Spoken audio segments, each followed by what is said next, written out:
Thank you for joining us, Chris. My name is Barry Loveland. I'm here with Catherine McCormick, who's our videographer, and we're here on behalf of the LGBT Center of Central Pennsylvania History Project.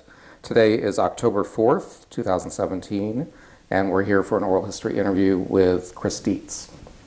And this interview is taking place at the offices of Miller, Dixon, Drake in Harrisburg. So Chris, do we have your permission to record the interview today? Yes, you do. Great. Well, thank you so much for agreeing to be interviewed and spending some time with us today. So we want to start at the very beginning and find out where and when you were born. I was born on April 6, 1975 in Carlisle, Pennsylvania. Okay. And could you talk a little bit about your family life growing up and then in your schooling and so forth? Okay. I have one sister who's 2.5 years younger than me. My parents, we lived in Perry County, and they still live in Perry County, between Elliotsburg and Landisburg. When I was born, we moved from one house to another one where I spent most of my time growing up, shortly after I was born. And that house was when we first moved there, was on a dirt road. And over time, they did tar and chip in front of the driveways to keep the dust down, and then they tar and chip the whole thing, and eventually it was paved in macadam. So it gives you a little bit of an insight of what kind of area we're talking about. It was between two ridges, and there were a few other houses around, but it was not a town or anything like that. So that's where we lived, and I went to West Perry School District, which is half the size of Perry County basically, and there were 170 kids in my class when we graduated. I was involved with youth sports, baseball and soccer, and Boy Scouts growing up. I made it to the level of the rank of star in Boy Scouts, which was 2 away from Eagle Scout, before I turned 16 and started driving, which is when they said we would lose interest, and that happened to me as well. But let's see, I played trumpet. I started in elementary school and was involved with band in elementary, junior high, and high school. Marching band and concert band and jazz band in high school. I studied college prep when I was in school, and I had an aptitude for mathematics and science, and I'm now a mechanical engineer. So that played well into that role. From high school, I applied to a couple different schools for college. And I was looking at going into aerospace engineering at first, so I applied to Embry-Riddle in Florida and also Penn State. And I ended up going to Penn State. My first 2 years I went to Penn State Mont Alto between Chambersburg and Waynesboro. And then I went for 2.5 years to main campus before I graduated. And while there, I really wasn't involved in any clubs or anything. I had a group of friends from Mont Alto. Well, I can't say that. When I was at Mont Alto, I played soccer there as well, intramural, so we played the other Commonwealth campuses. And I was also a Lion ambassador for a while I was there. And then once I got to main campus, there was just so many things going on, and I had my friends that I made at Mont Alto. So I had the best of the small town campus type college, as well as a huge university as well. And when did you get some sense that you were gay? Well, I was questioned a couple times growing up, and of course I denied it. And I think most gay people that you'll talk to kind of know, but aren't really willing to admit it to themselves. And I kept telling myself, oh, I'll kind of grow out of this or whatever. And I was raised, we went to to church every Sunday, and we're involved with a lot of different church things as well. So there was a struggle there for me in reconciling being gay with being Christian and that kind of thing. So even though I knew I really didn't come out to myself until I was probably, I don't know, about 30 years old. And I was dating a woman at that time, and she pretty much was the epitome of what I thought I would want in a woman for a wife. And I really just did not want her to, I didn't want any intimacy when we were together. And I was like, you know what, this is not, if it's not gonna happen now, it's not gonna happen ever. So I guess one evening I came back from a date with her, and my best friends that lived across the street from me happened to be home that night, and their kids were away. So it was just them. And that's my big moment. And the first time saying that I'm gay and that kind of thing.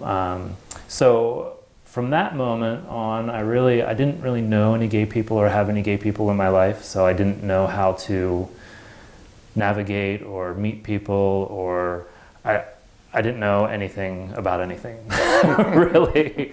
I got my company's health insurance doctor book for a psychiatrist or psychologist, and kind of went down through the list, and I called the first one to make an appointment, and they said, well, our area of expertise is not what you're looking for. It's mostly women's issues and menopausal type things. And I said, okay, well, I clearly called the wrong place. So I called the second one, and luckily I contacted a doctor that was intimately involved with the LGBT community in central Pennsylvania. And so I met Dr. Melinda Esch, kind of from dialing random psychologists from the health insurance book, which was great. And I had someone to talk to. She knew what was going on within the community. She gave me some good advice, and I started attending MCC of the Spirit and met some folks through there. So I can remember the first time I went there, I thought, this seems kind of like a regular church service, except for some of the people have strange haircuts.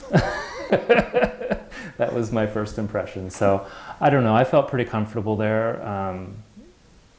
Pretty much, after a couple weeks, and the people were really welcoming and that kind of thing. But I didn't really start dating for a while after that. It was important for me to come out to my family, my sister and my parents, before I did anything that could possibly get back to them and then be caught off guard. And I'd rather it come from me than from anyone else. So I talked to my sister and brother-in-law first and came out to them, and they were good with everything.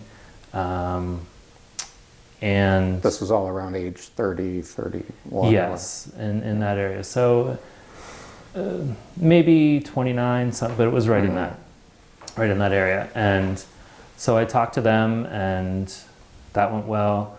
But I knew the big hurdle was going to be my parents. And so even though it's recommended not to do it, I actually talked to them about it on Father's Day.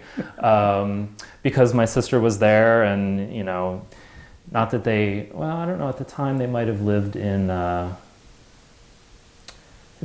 Philadelphia then.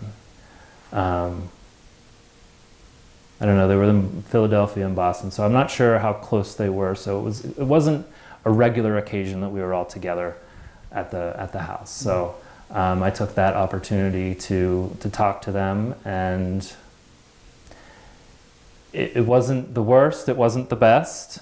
And one of the things that that I understood when I was coming out to them was that, I've had how many 30 years to reconcile myself, to this, and this was a surprise for them most likely. So it would take time for them to get their minds around it and things. And so it took a little bit of time, but basically it boiled down to my mother saying, well, I don't agree with this, but you need to tell me what's going on in your life because I need to know. I'm your mother. I need to know what's happening. So I tried to share as much as possible with them about the things that I was doing and the new people that I was meeting.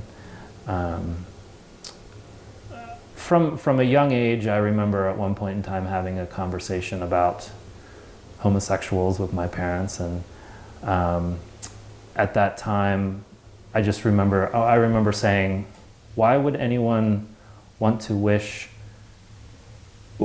come out if they, because of the society pressures and everything were so bad, in my mind, why would anyone want to come out and tell people that they are homosexual unless it's like real and that's who they are and that's, so I always had a lot of empathy, and maybe some part of me was thinking, someday I'm going to need some of that feeling as well. So, over multiple conversations with my parents, we agreed to disagree on things somewhat, and eventually I met Alex, and that was in the spring of 2008, and or maybe early summer of 2008. And after we were dating for a while, I had told my parents that I met him, and it took a while before they were willing to meet him. So it was an ongoing process. And the bright lining to that is when we got married 3.5 years ago, my whole family, my parents and my sister, brother-in-law, and 3 nephews were all at the wedding ceremony, and so we celebrated together. So as much as it was a drawn-out experience, I think we're at a good place now, and they definitely always ask after him and what he's doing, and everyone gets along pretty well. So, yeah. The church that you mentioned that you sort of grew up in, was that a more conservative denomination, or was it? It was United Church of Christ, Okay. Which was a huge division in the UCC congregation. Yeah. My particular congregation had a lot of internal discussions, and again, I was a youth, so I didn't pay particularly close attention to it. But what I do know is there were factions that wanted to leave the church and become independent or go into a different denomination, and there were those that wanted to fight the change from within, and that was where our pastor was at the time. So I think the majority of people kind of stayed with that idea. But a number of my parents' friends and my friends that I was in Sunday school with, their families left and went to other churches. And that was probably in the early 90s, right Mm-hmm. around 1990, maybe late 80s. Mm-hmm. And my church was involved. We went to the General Synod meeting at Susquehanna University. And my family was involved in presenting a amendment, I guess it's amendment to the Constitution or a bill or whatever kind of legislative process, what it's called, I'm not sure exactly. But we're presenting the idea that the Bible should be interpreted literally. So when that was introduced, the Synod Council or committee immediately referred it to a different committee, and I think it pretty much just died right there. At least that was the last I heard anything about it. So it was a little bit of a hurdle, and then Sunday evenings, we had the focus on the family movies and things like that we watched all the time, which were not the kindest to LGBT folks and teachings and that kind of thing.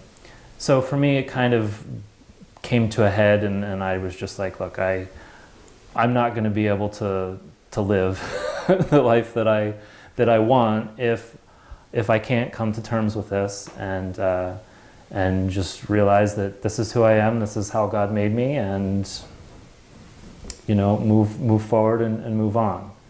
So, and then meeting Alex and getting into a good relationship and having a lot of friends and that kind of thing really changed a lot of that isolationist kind of feelings and that kind of thing too.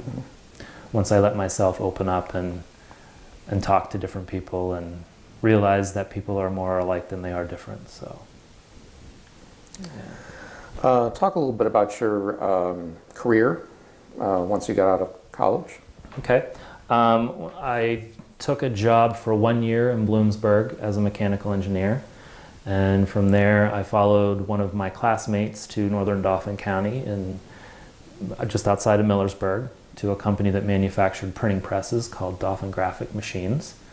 That was in 2009. And I worked there until the fall of February of, let me think. I'm wrong. That was in 1999, and I worked there until February of 2009. So 10 years, and the economy, the bottom dropped out in 2008, and the printing industry got destroyed and never really bounced back. So I was laid off, and I was laid off for about a year and a half at the time, where I did some odd jobs, and I worked a lot on borough council items. Was elected to Millersburg Borough Council and currently the president of the body. So at the time we were working on a grant to update and improve our riverfront park. So I spent a lot of time getting that all together and all of the different things that you need to file through PADCNR and all of that. So I focused on that, and then I worked a little bit for AC Moore, and I worked a little bit for Historic Harrisburg Association before Dauphin Graphics called me back. So that was late in 2010, and I worked there again through the spring of 2013, at which time the project that I was working on ended. And again, they didn't have any work for me, so I was laid off again. And then I found work about a month this time because the economy was much better. I found work with Alfa Laval in Likens, Pennsylvania. And there I started as a project engineer, and I'm now a project manager. And Alfa Laval is an international corporation with over 17,000 employees. Our local factory manufactures heat exchangers, spiral heat exchangers. And it's been a challenging but good place to work. But again, there's some turmoil in my near future because they announced at the beginning of the summer this year that at the end of 2018 or maybe into 2019, they're going to be moving our factory to Broken Arrow, Oklahoma. So we have no plans, Alex and I have no plans to move there, so I'm going to be on the job market again, but this is the state of affairs of manufacturing in the US at this point in time. There's a lot of movement and ups and downs, and some industries are on their way in and some are on their way out, so just kind of have to roll with that. So that's my engineering kind of job outlook and history. But like I said, I was elected to Borough Council in Millersburg. What year was that? I was first appointed in 2006.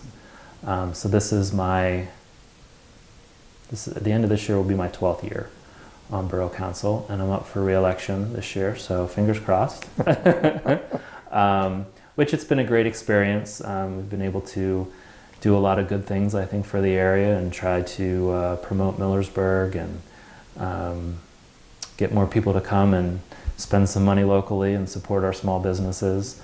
We've had a movie theater renovated. We have a wonderful, just outside of town, we have a wonderful Center for Nature and Art, the Ned Smith Center for Nature and Art. So I'm involved with some of those things. So we have a lot of activities going on, park improvement projects. We've recently passed a couple ordinances to help maintain our properties and structures. Again, with the manufacturing question, you know, there's a lot of small towns had a lot of industry at one point in time in Pennsylvania, and a lot of that's moved away. So it's a struggle to try to maintain your businesses, and people now, instead of working a block or two away, work a half hour, 40 minutes away. So it's harder to keep money local and support your town. So as much as a struggle it is, I find it to be pretty interesting and a lot of fun. For the most part, there's some areas that are a little bit challenging, but yeah, so that's been a good experience. And through that, I ran for state rep in 2012. Ultimately unsuccessful, but the process was really enlightening, and I spoke to about 20,000 people at their front doors. So that was wonderful. You don't really get that experience to just kind of cut through a broad swath of people, your neighbors, and try to understand what's going on in their lives and how government can help their situations or address their needs. So I cherish that time and that opportunity to meet all those people. Great. Yeah. Talk a little bit about the acceptance that you feel in terms of being in a small town like Millersburg, sorry, and how they've accepted you and Alex into the community. I really haven't had any. Well, there's been maybe one. I can't say any. No one directly has said anything negative to us, and for the most part, I feel like we are welcomed. When I started dating Alex, I was already elected and you know, around and involved in different things in the community, and I just started bringing him along to the events and introducing him as my partner. And not many people batted an eye, and generally, you know, he's friends with most of the people that I'm friends with now, and so I'd say it's pretty good. Just after we got married, our pastor at the time from MCC came to visit us, and we had dinner, and then we walked around town a little bit, and I think 3 different people stopped us when we were walking around town to congratulate us on our wedding while she was there. So that was pretty neat to have that that kind of thing. Not to say that there aren't challenges. I think many people, especially the people that you get to know, I think it changes their perspective, and being a productive part of the community, I think, helps as well. And people know our work ethic, and that we're committed and dedicated not only to each other, but to the town and to the area, and to trying to help improve people's lives and that kind of thing. So despite the fact that a couple, and even when I ran for state rep, there was really only one person there that was nasty to me. And I think he's pretty nasty to most people, so you have those people. But you know, I think for the most part, it's not really an issue. Okay. Let's see. And you were not involved in any way in the military, I guess, No. during your life. Okay. And in terms of organizational affiliations and so forth, either LGBT or non-LGBT, maybe you could talk a little bit about how you got involved in community organizations. Okay. Well, my time in the community in Millersburg started with the bicentennial celebration, which was planned for 2007. And in 2005, they had a logo design contest. So I made a couple logo designs and submitted them, and one of my designs won the contest. And it was like an oval, kind of like the place stickers that you see on people's back of their their cars. But ours had the slogan, which someone else had had a winning entry in that competition, and that was what was it? 1807 to 2007. The future begins with us. I think something along those lines.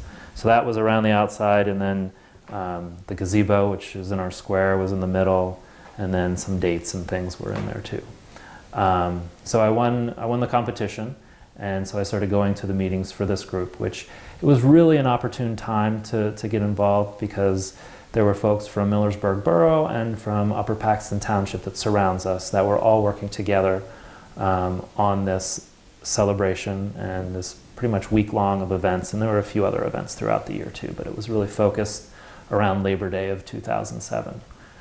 So to be involved with a process where people all work together for a common goal in a relatively good way really set a good example for me of what can be accomplished. And in our small town, we managed to raise $300,000 for this event, and about $100,000 of that was left over, and through interviews with people and input from people, the Bicentennial Executive Committee decided to let that extra money to the borough to use for park improvement projects and that kind of thing. So I think that because I was involved with both, I was somewhat of a bridge to encourage that and help that to happen. So part of our Riverfront Park improvement project was funded with that, and we're also going to be doing a Mayo Park, which is another park that's along the river in Millersburg, that we're going to be using funds to improve that as well in the next year or so. Mm-hmm.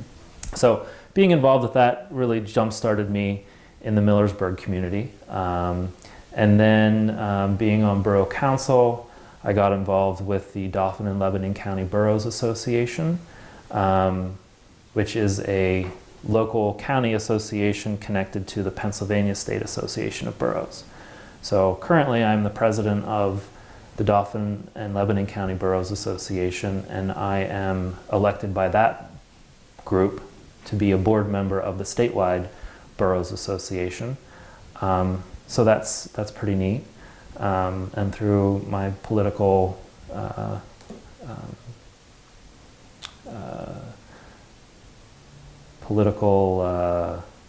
can't even think of the word, but connections or works and that kind of thing, I was appointed to the Pennsylvania Wine Research and Marketing Board this year, which is a statewide board as well, which is pretty cool. So we basically give out grants to folks that are doing research on growing grapes or winemaking or some part of the process, and then also marketing Pennsylvania wines to help improve the sales numbers and the experiences that people have at wineries.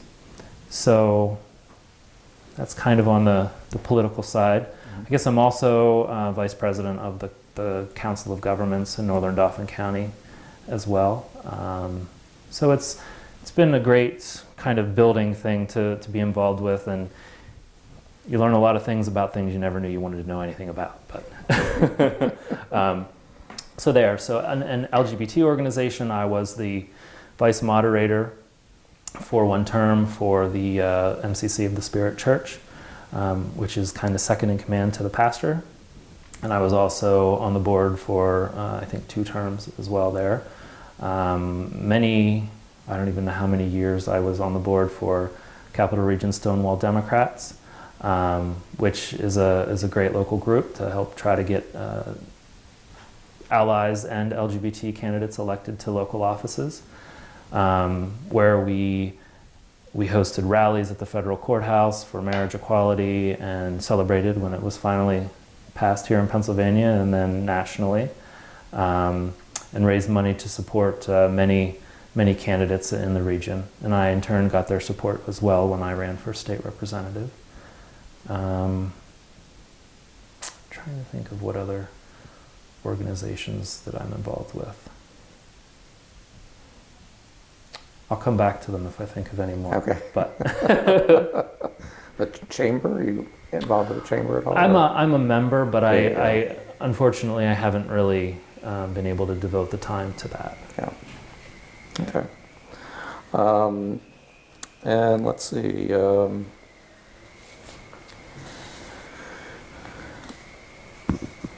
In terms of the your awareness of growing up in a different age, let's say, than people who came before you, where maybe there wasn't so much talked about with gay rights, gay politics, whatever. What kind of sense do you have of how that affected your coming out process? Or Well, I was always very nervous when there'd be an after-school special that dealt with anything about gay kids or lesbians or anything along those lines.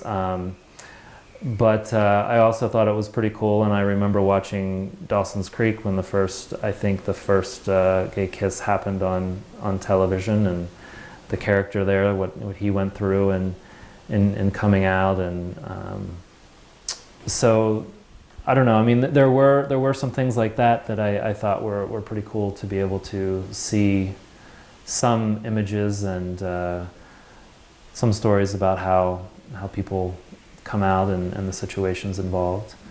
And I know it's funny now because I know that there was a lot of things happening here in Harrisburg in the 90s, but I don't remember that as a youth. In hindsight, hearing meeting other people in the community and hearing the things that they were doing.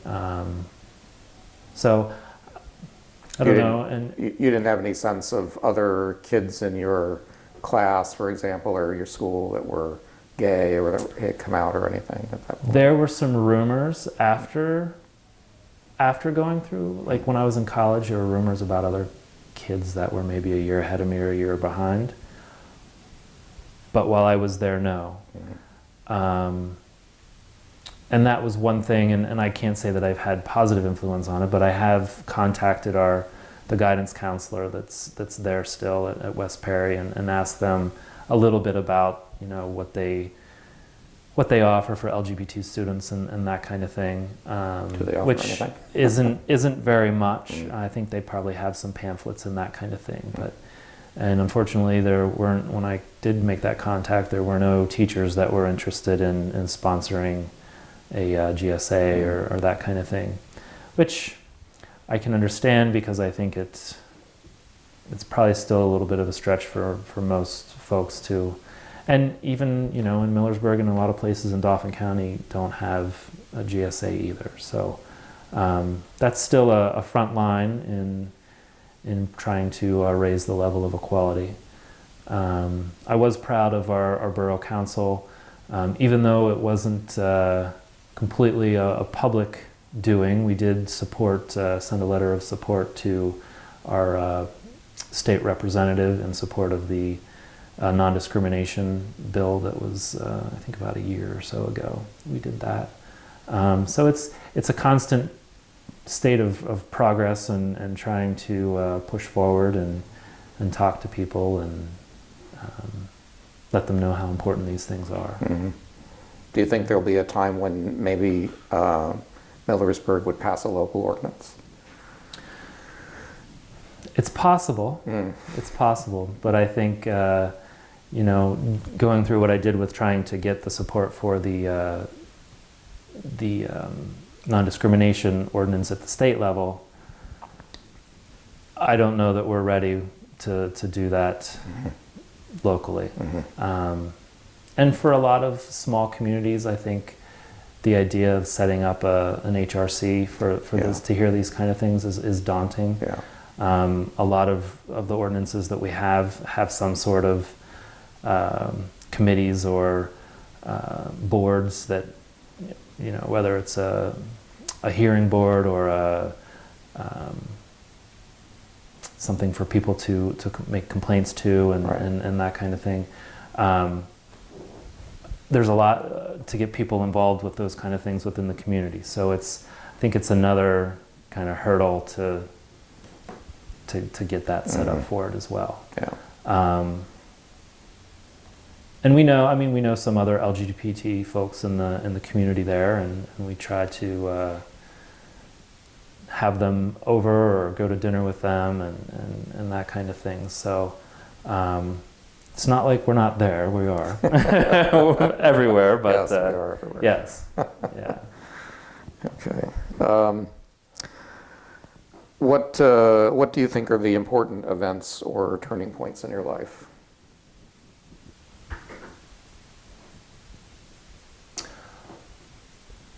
Well, I guess my coming out day to myself would be a big one. Meeting Alex and then marrying Alex would be big ones. And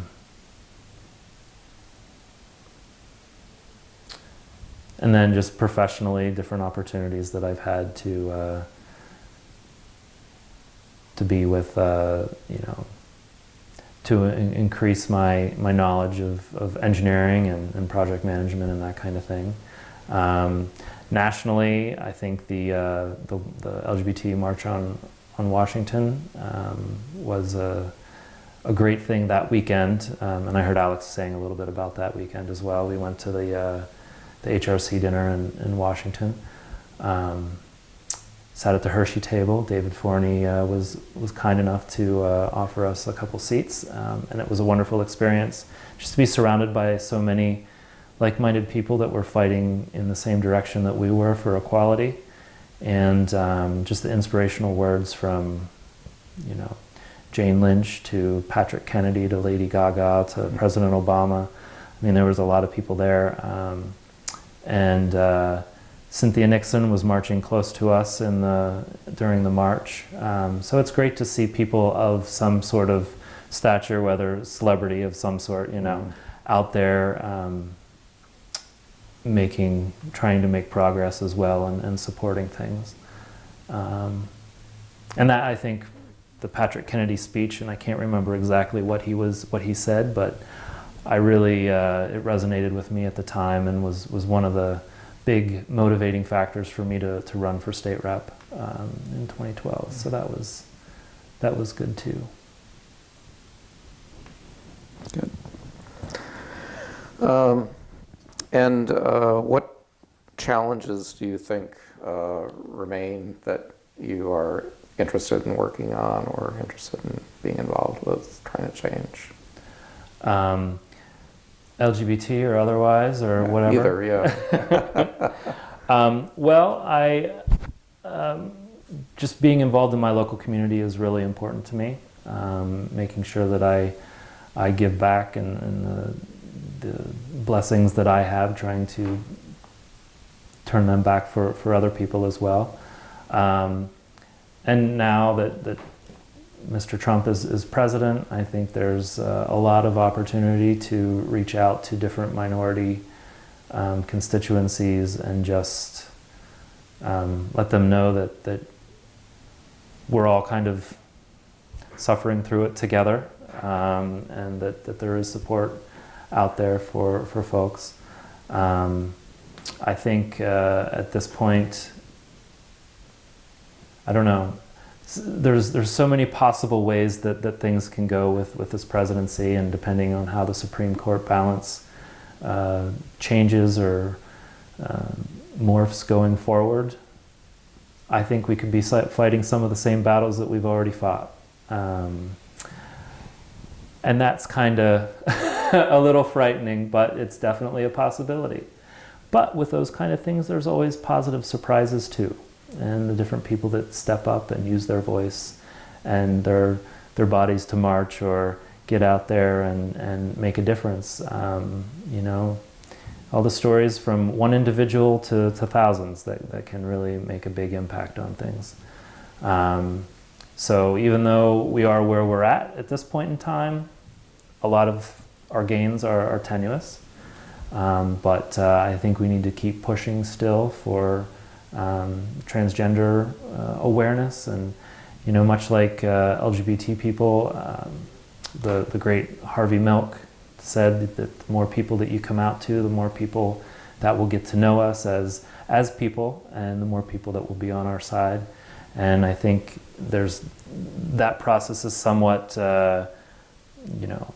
happened to or has tended to spread and increase for the L and the G, and now it's, I think, the T's turn to for us to really support them and get people to know them and what their situations are, and even educate ourselves on it. So I think there's a lot of activity in that area to address. And race relations, I think, in this country are really terrible. And every Confederate flag that I see just goes right to my heart, and I just don't understand. I don't understand that mentality at all. I realize that symbols can mean different things to different people, but when you know what it means to a large segment of the population of the country and you choose to fly it anyway, it's really depressing. So, and I don't know what the answers are there. I mean, that's been hundreds and hundreds of years in the making. But it's easy to point out things that aren't helpful. and unfortunately, there's too many of those happening today. So equality is a big word. It's a big theme, a big ideology, and it works on so many different levels. So I think, going forward, we all need to be mindful of how we are in different situations and what our reactions are to things and the words that come out of our mouth to help promote that in every facet that's possible. Good.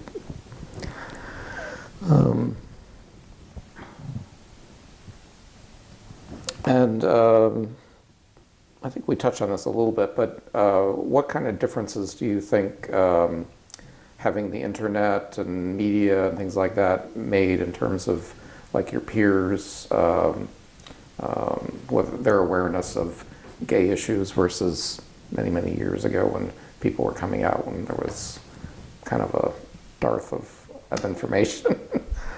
Well, when I went to college, that was my first experience with the internet at all, and it was routed through a computer that if there were more than 2 or 3 people on the internet at the same time, the smoke would come out of the computer and it would not be happy. So it was really a kind of on the cutting edge of just the start of email and all of that. But I think the access to information is much better than not having access to information. And just like TV or movies, being able to see some people that you can identify with in whatever way that may set you apart from the quote-unquote norm, I think to help you identify and see that there are other people out there like that, like you, is a positive thing. So, and even for parents with PFLAG and that kind of thing, that it's great to be able to have, people there at the click of a few buttons and read articles about what other people are going through, and being able to reach out and say, hey, great job on that, or whatever, I think is a great thing. So like any tool, it comes with its downside, but I think the positive side is much, much bigger.